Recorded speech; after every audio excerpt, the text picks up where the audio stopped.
வணக்கம், வாழ்க வளமுடன். நான் உங்கள் ஜோதிடர் மாணிக்கவாசன் பேசுறேன். இன்னைக்கு பேசக்கூடிய தலைப்பு என்னன்னு பார்த்தோம்னா, தந்தையே சத்ருவாக அமையும் ஜாதக அமைப்பு என்ன அப்படின்னு நம்ம பார்க்க போறோம். பார்த்தோம்னா சூரியன் தான் தகப்பன்காரன். ஓகேங்களா?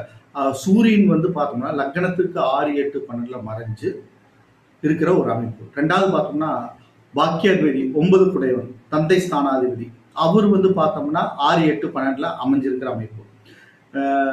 சூரியனோட ராகு கேது சனி சம்பந்தப்படுறது. அதே மாதிரி 9 குடையவனோட ராகு கேது சனி சம்பந்தப்படுற அமைப்பு. ஓகேங்களா?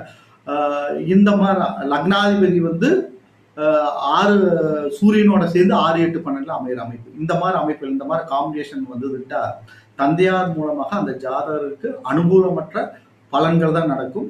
தந்தையே அவருக்கு வந்து சத்ருவாக மாறக்கூடிய ஒரு அமைப்பு கூட ஏற்பட்டுரும். ஓகேங்களா? இதுக்கு வந்து சூரிய பகவான் வழிபாடு வச்சு